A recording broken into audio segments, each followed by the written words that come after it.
and welcome to another episode of On the Topic. This week we're on the go, and I am going to be meme dancing my way out of every single building that I walk out of. I'm Alex. Oh, he stole my lines, but do you know what? I'm feeling a little bit emo today. I'm Dan. And, well, as you can hear, we're out another on the go. Less spoiler-free, I guess, because I mean, the film's been out since 2007. It has. So where have you been? Time. Where have you been, listeners? But this is a bonus episode. This will be dropping on the Monday before another scheduled drop on the Friday. So, oh yes, a lovely treat for yourselves. We like to give you a treat every once in a while. This treat this week is an on the go episode, and it's Spider-Man 3. Yes, because Sony are celebrating 25 years of the Spider-Man IP. Marvel sold the rights of most of their different franchises, and had to make some money. Was one of them. Yes, they were in a bad way. I think this is kind of. I mean, don't get me wrong. You've got Fantastic Four. You've got what other franchises? X-Men. X-Men. Yeah. You know, the whole Fox franchise did an awful lot to kind of get superhero films to where MCU is today. Also, the Hulk went to Universal, although they did 2 films. Yes, first one not so good with Eric Bana, but the second with Ed Norton was very good. Yeah, you're a fan of that. I think it's overly great. Keen. I think it's bloody good. Of course, all that paved the way for what is we're going to go and see, Spider-Man 3. Tobey Maguire's last outing, and it's chock-a-block full of baddies, and there's lots to unpack and lots to see. Now, we're obviously not going to do a review per se. This is more going to be a case of, well, what fond things do you remember, Dan, about the first time we've seen it? Of course, we're going to go and see it in leather recliner seats in 2024. We are. So, how's it stack up today? Do things look any or feel any different than what they did before? I haven't seen this in a long, long time, personally. So this will be quite a right amount of time for me to go and see it and go, oh, I forgot about this bit, or oh yeah, this was really good. Do you remember the last time you've seen it? 2021. So me and the other half watched all the Spider-Man films leading up to. It's very specific, Dan. No Way Home. Yeah. COVID times. Just because there was those rumours dancing around that we were going to get a multiverse of Spider-Man in this film, and the missus wants to understand, Tobey Maguire and Andrew Garfield. So that was the last time I saw it, but I never saw this originally at the cinema. Did you not? No. How come? I missed the boat. It's just one of those things. But how do you actually miss the boat on one of the biggest Spider-Man films of its time? I mean, I'd sort of grown up a little bit by then. I was in a relationship. Oh. Obviously, a little bit disappointed I did miss out. And I was also saving to go travelling, Alex. Oh, okay. This was just before I went to Asia and New Zealand. We can forgive you then. Had a wild time. But I did buy it before I left Tesco. Got the old discard count out. Oh, yeah. Should have been spending a tenner apparently, but you know what? I disobeyed orders and I still bought it anyway. I was so eager to see it because of the symbiote and Venom and the black costume. It's iconic in comics, Yeah. I mean, for me, I have a mixed sense of feelings towards this film. Due in part because I think I was so excited to see it, and I think there's so much involved. I mean, you had pretty much every baddie under the sun. Yeah. But it was almost too much to kind of deal with, especially when you throw in there kind of Peter's emo, struggling with his whole kind of emotion side of things. And obviously at the end where you've got Harry and how he comes round to being, a positive force for Peter when he really needs him the most. But I thought that was almost too much watching it in the cinema, and since, there's already 3 baddies, and if you throw in there Harry, I think it's just a bit of an overkill, excuse the pun. But what I will say is, I seem to recall the CGI was quite good for the time. I mean, even when I watched it 3 years ago with the missus, it looks good. Still held up. Yeah. Oh. I mean, we'll see on the big screen, won't we? Yeah. Sorry, listeners, we're just in good fashion walking past the Isle of Wight ferry port. And Hello. It's very busy. Just waving around. Dan's waving. Poor people stuck in their warm cars as they're waiting to get into the Isle of Wight this lovely sunny evening on the south coast. An unusually busy evening, actually. Yes. I decided to take a walk just to sort of unwind, de-stress from the week. And it's a lovely evening. It's really warm. It's beautiful. I sat by Portsmouth Cathedral for about 5 minutes, Alex, and it was just really pleasant. Oh, good. I'm glad. That was sounding really romantic. It did. That's okay. 2024, you can say that. Oh yeah. But I seem to remember I think they did Venom well. Yeah, he actually looked quite good. Probably not as big as the sort of comic book accuracy, but it was still very good. Yeah, I think for me, I seem to recall the blemish, the large stain, which is quite unfair for me to say, but I'm going to say anyway, was Topher Grace. He wasn't a good Flash. Was he Brock? Oh, it was Eddie Brock, sorry, Eddie my Brock, bad. Yeah. He wasn't a very good Eddie. I didn't buy into him, and I don't think his acting sadly made the cut at the time. And I know his career kind of took a sharp swerve as a result of that film and the backlash. I don't agree that people's careers should be tanked as a result of perhaps the performance, but it wasn't good. That's all I can say. Yeah. Some of our listeners got in contact though, Alex. Got some nice memories of Spider-Man. I'm just going to pull them out. First of all, we got Jake. So I asked, what's your memories around this film? And he put, those dance moves. Oh, yeah. Nice reference to your intro there. They're so bad, but yet so good. Yep, and secondly and finally, from Luke, he said, nothing. I still haven't seen it. Probably won't either. What? Bite my big toe. How rude. Wow, imagine. And this is the same Luke that wanted more on the Go episodes. Imagine living in a world where you haven't seen Spider-Man 3. Right? That's absolutely insane. Everyone's seen Spider-Man 3 and probably remembers it for just how overly stacked it was. Yeah, massive. We've got to try and navigate the road now. We've got to try and cross over into Gunwharf. It's really busy. Where are these people going? I've seen the Isle of Wight, but guys, it's late, isn't it? It is. Yeah, I mean, I'm looking forward to it. It's been obviously a long time. I'm going to get some popcorn. I'm going to enjoy myself. We're going to have a really good time. Let's walk down this way and cross at the crossing. It's far too busy. And it's going to be a welcome time because I want to look back at it and go, actually, there have been some bum notes in the MCU. How does this actually stack up? You know, they have had some really odd and misfires in the last 10 years of the MCU, and this has always been kind of I think that this and Fantastic Four 2 has been kind of the bum notes of superhero films, and I just wonder whether that actually retrospectively is that fair. I don't know. I don't know. There was some pretty bad X-Men films as well, in my opinion.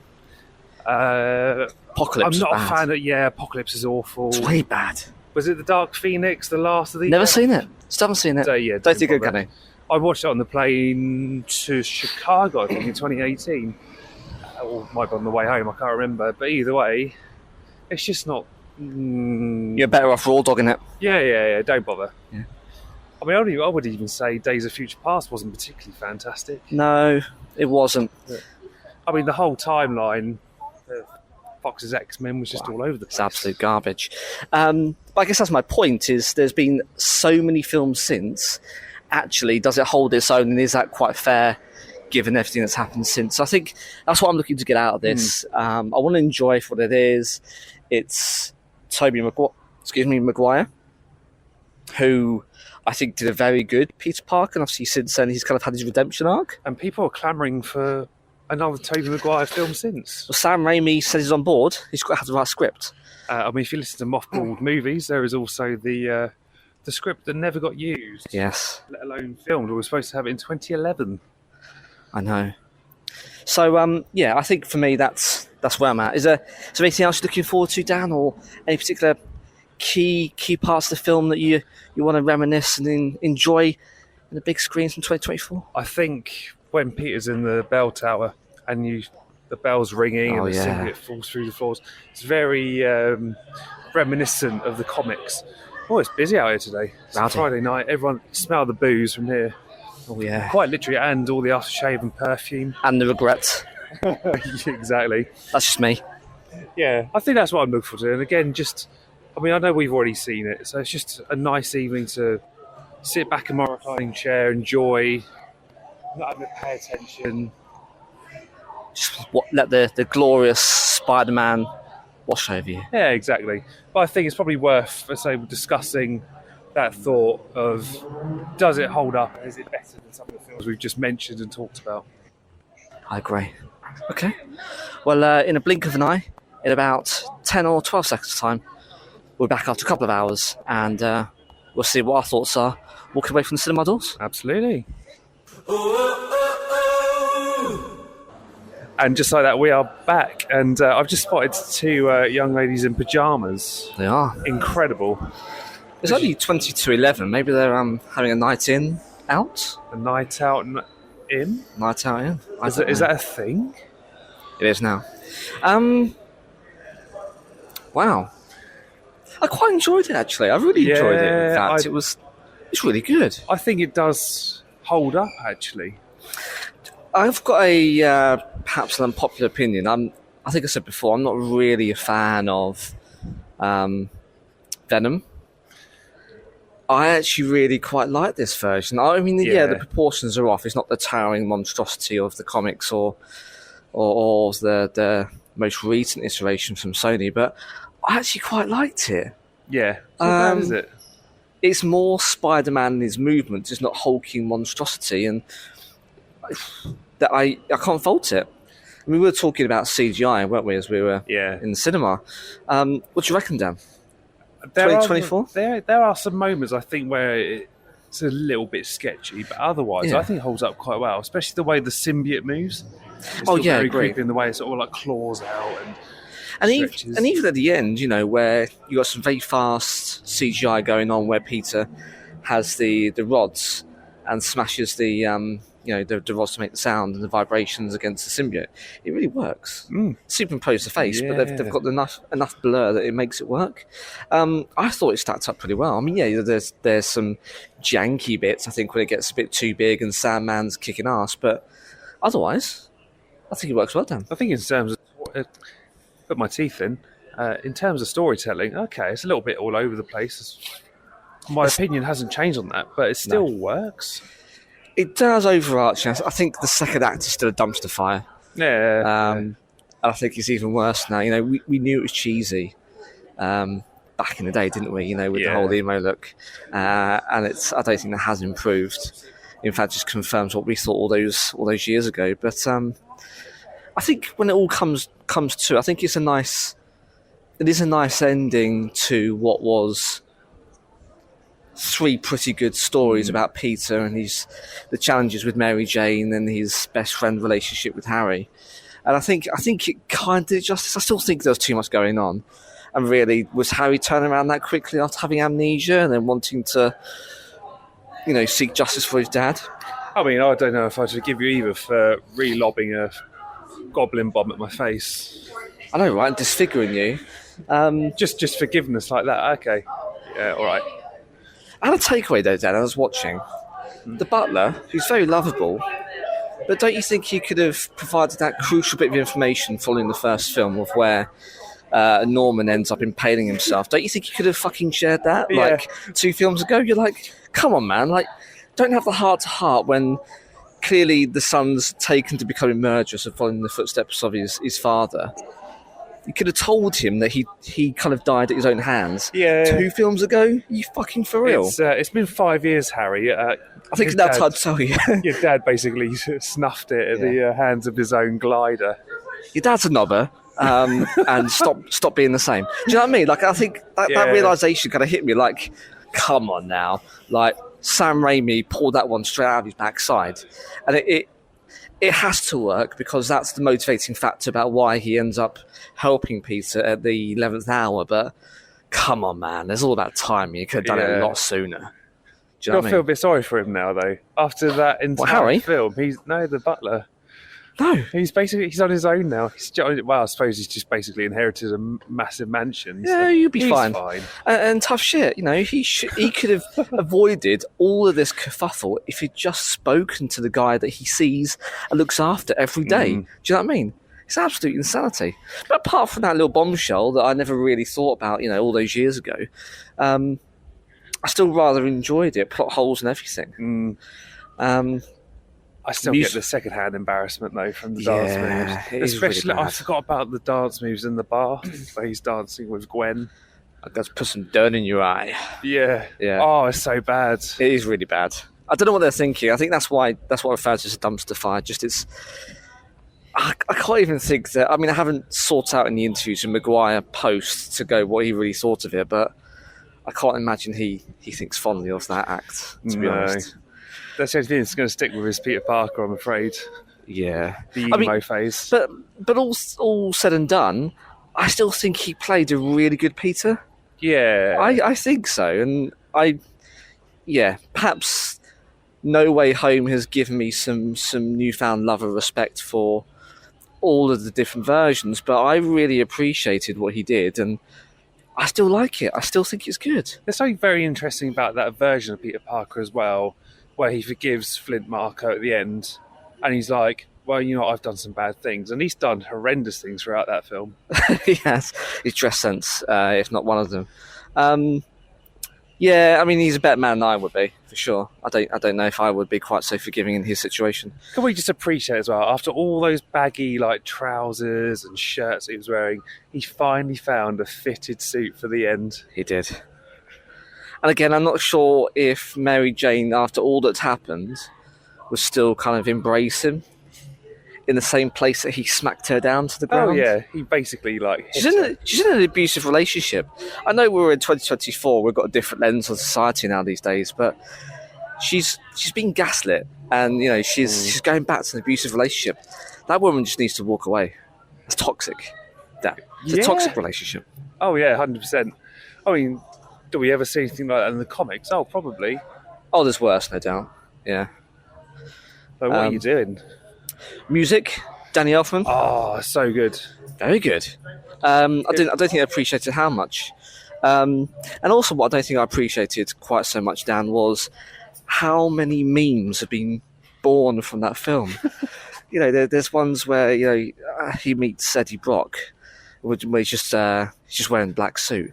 And he does this kind of like just weird kind of kangaroo jump. Yeah, and that's weird, isn't he it? jumps down to the hole to go and fight Flint as a Sandman, and all the other memes kind of have him jumping and then farting as he goes down. Have you seen it? Yeah, there's a dirt in your eye. There's loads of memes, and I missed the part where that's my problem. That's it. Yeah. And you're like, oh, it's just amazing. I think you sent me one the other day where the two kids are crossing the road. Oh yes. And then someone's basically second film was first popped film. up for these two kids to get hit by a lorry, and then it literally cuts to the. Well, I forgot where that's my problem. Yeah. Oh. Moped going off into distance. Wait. Yeah, it's. I think the general populace probably sees the film as a comedic kind of contribution to cinema, but yeah, all right. There were some janky bits, and there were some very questionable bits of writing, but I think overall it was all right, wasn't it? Yeah. That's how I think it holds up, and there's definitely worse superhero films from Marvel, especially. I still think it's very good. Yeah, and as we were getting up from the chairs, I turned to you and I said, "I think I've got a confession to make, an apology," and I don't think I've cast many aspersions on this particular individual, this actor, but I should probably say out loud that I'm personally sorry to Kirsten Dunst. Oh, I thought you were going to go for Topher Grace, but Topher had a bad script, and I think he did the best that he could in the situation, but I still don't think he's a strong actor.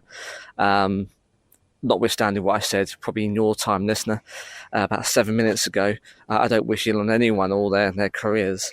I just don't think he's a particularly strong actor. No, in terms of Kirsten Dunst, actually, she's not a bad Mary Jane. She's not my favourite version. I think you still need someone who's fiery, someone who's, you know, that go-getter, that very outward kind of strong character. Is she that? No. But she is quite a good Mary Jane, at least in this film. I don't mind her now. So I do renege somewhat on my comments from past. I kind of wish we got a real Mary Jane for the latest films. We've got a Michelle. Tom Holland. That's it, Tom Holland. But we've got Michelle something Watson or I can't remember. Yeah.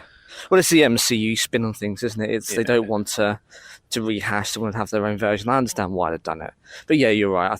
I think having something that's a little bit more comic accurate, but multiverse, Dan.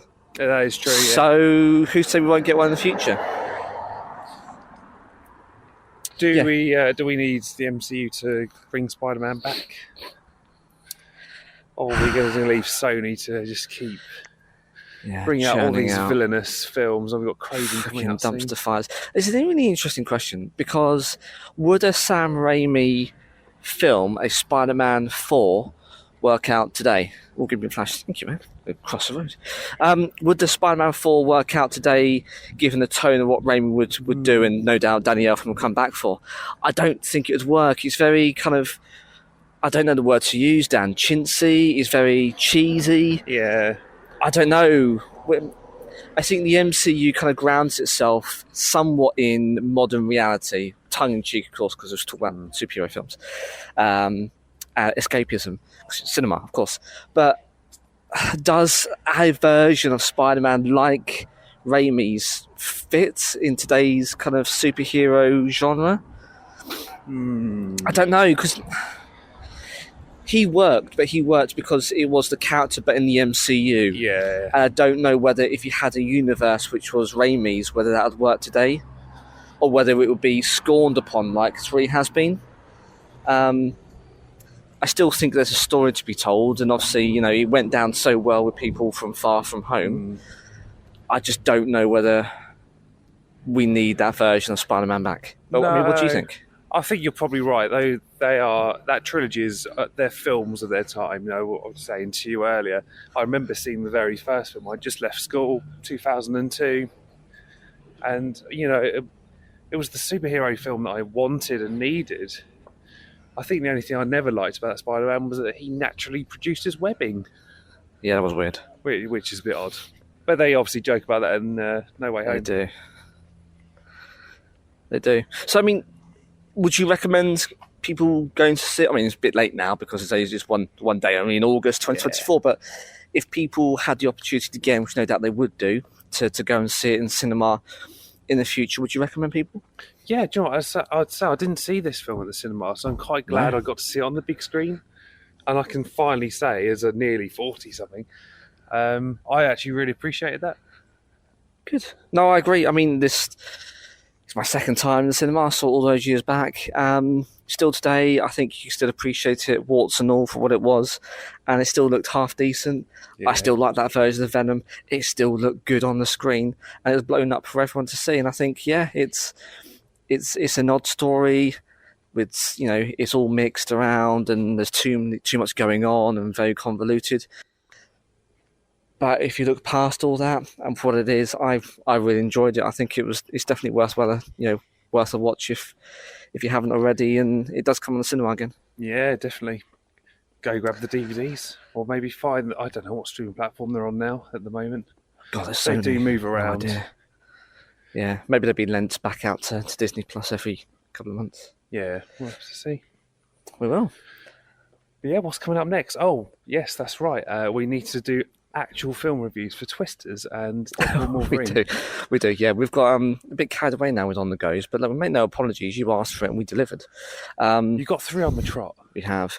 So yeah, we're going to be doing probably Twisters next, I guess, because that's my back catalogue. Twisters. Then we have Deadpool Wolverine. We've got 90s. And then 90s nostalgia. Yeah. Which we teased a few weeks ago now. And we got a good response. I'm quite looking forward to this episode. And then that probably takes into somewhat in September. We then got to think about October, Dan.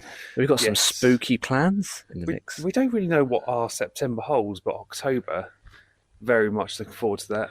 It's a month full of scary goings on, and we're already cooking up something very special. So we won't share too much. We won't spoil anything, but it's looking very good. Yeah, looking forward to going around the world with some spooky stories and Maybe some real life stuff. Yeah, be great. But if people have some recommendations, we can always squeeze them in and push our back catalogue back even further. That's okay, because we like doing those things. How can people get in contact, Dan, if they so wish? We're on Facebook, Twitter, Instagram, Threads, which is at On The Topic Pod, also on TikTok. Trying to put a bit more content into that world. Oh yeah. Got a few on the topic musings, which I'm slowly uploading. We're sprinkling with the odd shitpost. Yeah, exactly. Yeah, I don't want to do it all in one go. I don't want to blow our load too early. Oh, no, better not. Or dropping some filth on a Friday night. Disgusting. And of course, we've got YouTube and WordPress, Alex. Yeah, on topicpodcast.wordpress.com. Go have a look and read all of our bonus content on there for some of our episodes.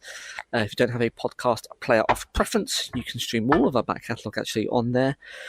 Subscribe to the newsletter and be notified when an episode drops. And on YouTube, it's at OTTGITS or GNC, or just search for On Topic Podcast. We've got all of our OTT episodes back catalogue all on there, including this one. So go give us a visit, subscribe, hit that notification bell, and you can be notified when an episode drops. And do whatever you do with YouTube. You can put it on in the background when you're cooking, when you're walking around. Do whatever you do, but there's no excuse really, is there, Dan? No, if you haven't subscribed and you are listening to this and you are enjoying what you're hearing, please do hit that subscribe button, recommend your friends, leave us a review, because it does help with the algorithms. If on Spotify, even easier, isn't it? You can leave Indeed. messages, comments, voice messages, it's all on there. So yeah, get involved, give us a request, and let us know what you're enjoying in any way means that you see possible. Indeed, and well, that's it for another week. Well, actually, not really. This is dropping on Monday, and we might have an episode Friday. Yeah, We'll see what happens. we will. Well, I'm slinging a goblin bomb at your face. Whoop. I'm Dan. I'm dodging as I put on some very dodgy dance moves with my black suit, weaving my way in and out those shops and those people. I'm Alex. And we'll see you in the next few days. What is this? I feel... Wow. This feels good.